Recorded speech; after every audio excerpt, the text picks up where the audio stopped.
Welcome to Dental Business RX. Practice success in 30 minutes or less. Thank you for calling ABC Dental. Have you ever noticed that every time you fix something in your practice, it stays perfect for what? 2 weeks, maybe a month, maybe a little more? You dial in the schedule, boom, it's running smooth. You get collections cleaned up, money's coming in. You finally train the new front desk person, everybody's on the same page. Then one day you look up and it's beginning to slide. It's the same staff, same systems, no one quit, nothing changed, but somehow it's either slowly drifting or rapidly falling apart. This isn't necessarily bad employees or burnout. It's physics. You're up against the same law that explains why your car rusts and your coffee gets cold. It's the law of entropy. And if you understand how it works in a business application, you can stop fighting fires and start running a practice that actually stays fixed. And that's what I want to talk about in this week's episode. My name is Jeff Bloomberg, and I'm your host. And probably the best place to start is by explaining this law of entropy in the briefest, most non-boring way possible. All right, so entropy, what is it? In simple terms, it's a measure of disorder or randomness in a system. When something has low entropy, it's well-organized, orderly, structured, everything's in its place. When something has high entropy, it's disordered, scattered, broken down, and chaotic. The concept comes from physics, specifically the second law of thermodynamics. I know you're probably listening to this now going, entropy, what am I signed up for here? I'll keep this simple. For those of you who blanked out on high school physics, which yours truly is included in this, thermodynamics is just, if you remember, the branch of physics that studies heat, energy, and how energy moves and changes form and so on. So this second law of thermodynamics, first described by a German physicist named Rudolf Clausius back in the 1850s, says that in any natural process, the total entropy of a system will always increase over time. So that disorder will increase over time. In plain English, everything moves from order to disorder unless you put energy back in. It's the reason your house or office gets messy, your car rusts, your coffee gets cold, etc. You can temporarily reverse it, clean the office, reheat the coffee, fix the car, but the moment you stop putting energy into it, the system starts sliding back toward chaos. That's entropy in action. So this is true in physics. How does it apply to your dental practice? Well, businesses are systems too. After Dr. Clausius described entropy back in the 1850s, it stayed a mostly scientific concept for a while, but by the mid-20th century, business thinkers and systems theorists started noticing something interesting, which is organizations behaved a lot like physical systems. They realized that companies consist of, in many ways, living systems. When you put energy into a company through training, communication, leadership, and so on, things improve. When you take that energy away, when leaders get distracted or stop reinforcing systems and so on, or you stop training people, things fall apart.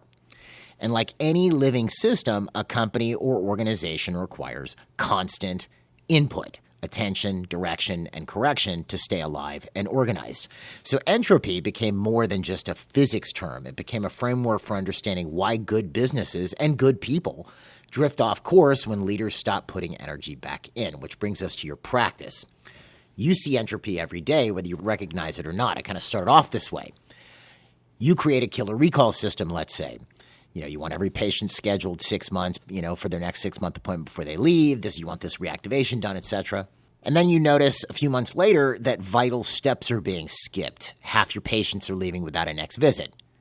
You finally train your front desk on how to handle new patient calls. It's going great. Then a few months down the road, quality slips and your conversion drops. Where we hear this very often is, how do you keep things from falling out, or how do you keep things staying implemented? We see this very, very frequently. You start doing a morning production meeting, and it starts off strong, and production's going well and whatnot, then people just begin mailing it in, and going through the motions. Again, nothing catastrophic happened. Nobody quit. Nobody stopped caring, but somewhere along the way, that energy that created those results stopped being applied.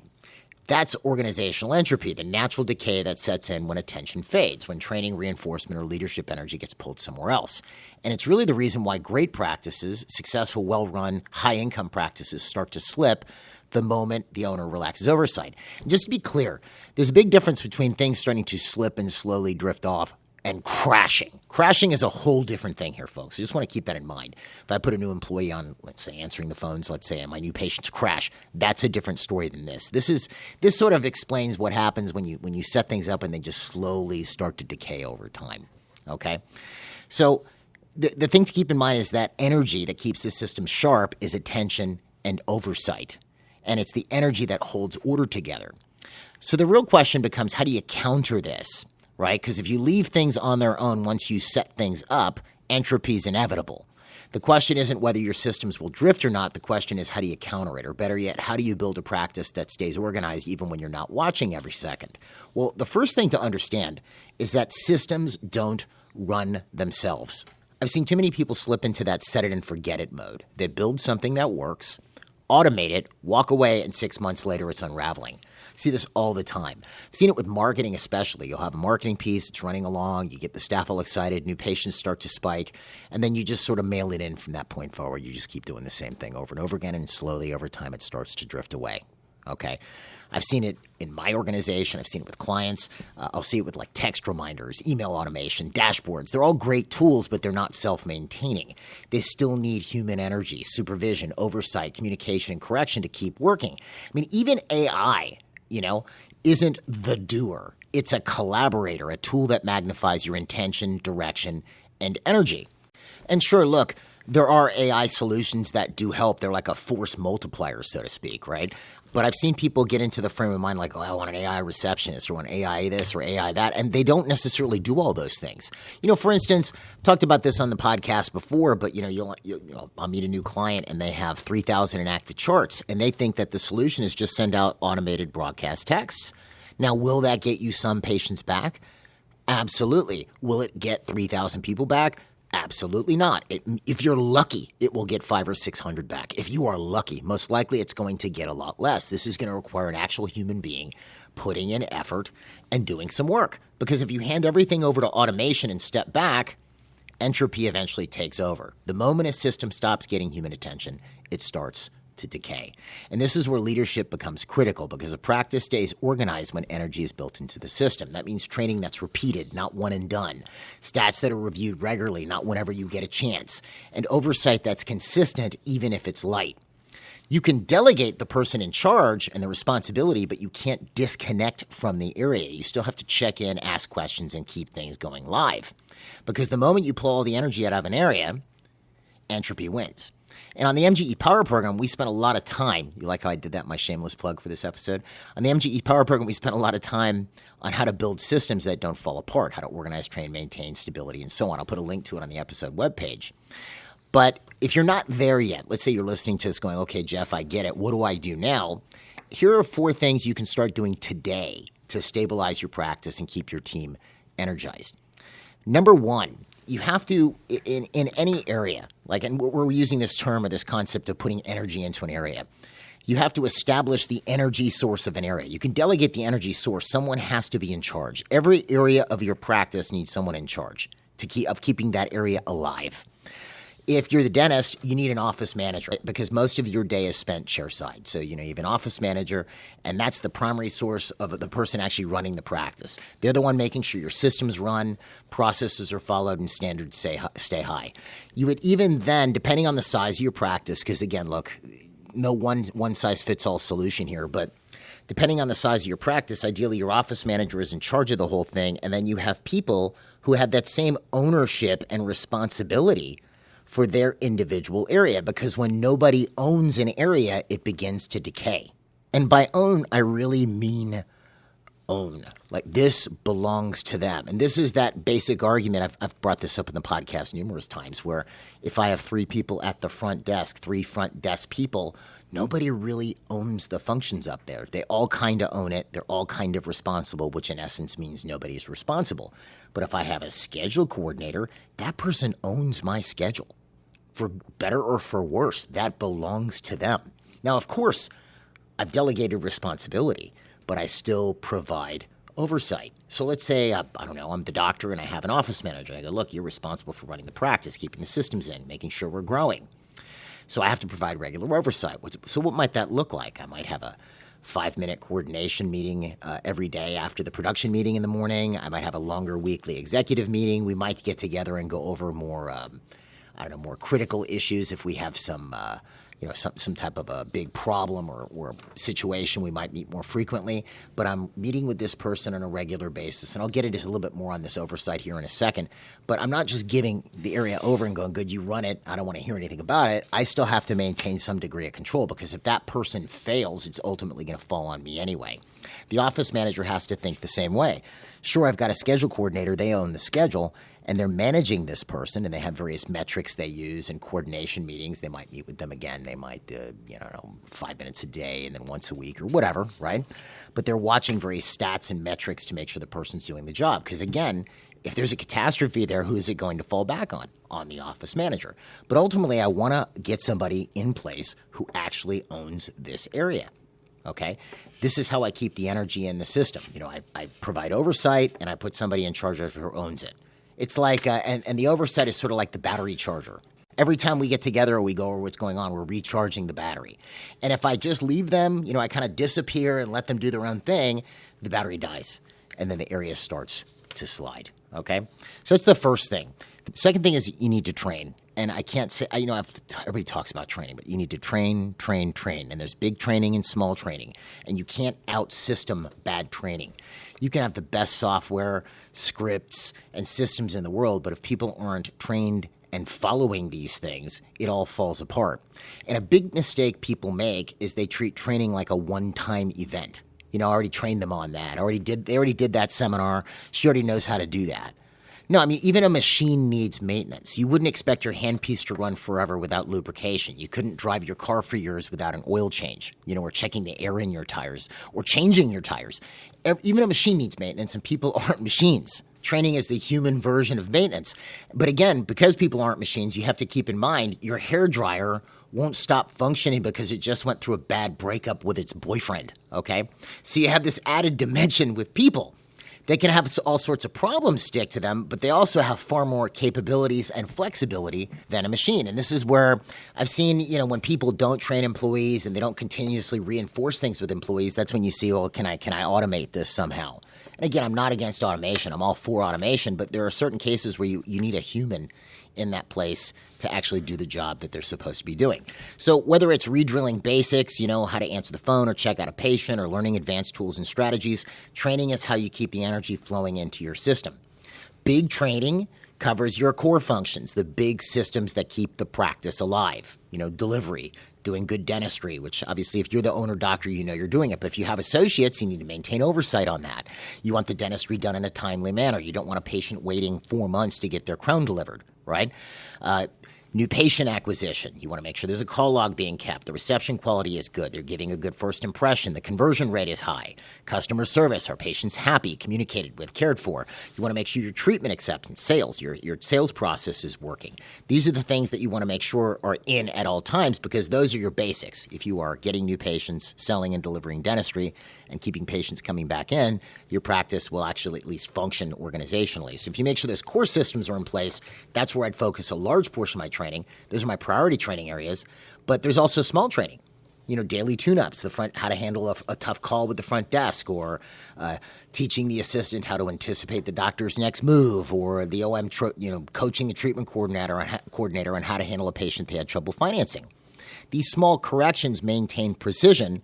They also keep your systems sharp and responsive. And truthfully, what it also does, if I'm working in an environment, let's say I'm the treatment coordinator and I've been trained, and there's a lot of focus and attention on me doing my job, not to the point of micromanaging, someone's not sitting behind me saying, click the mouse on that button. But they've trained me how to do my job, and I meet with somebody in the morning, and here's how I'm doing my job today. And if I'm having trouble, this is someone I can talk to and go, look, I'm having trouble figuring this out, and they help me with those things. And they actually look like they care enough and are paying attention to what I'm doing, and I can't just allow myself to sort of mail it in. I have to do a good job. That does a lot for job performance. It seems like the leadership or executives just don't care, or I can mess things up and nobody notices. That's a slippery slope, and that leads you to areas that you don't want to be led to, okay? So if you neglect any of this, entropy sets in, and I'll keep using that word.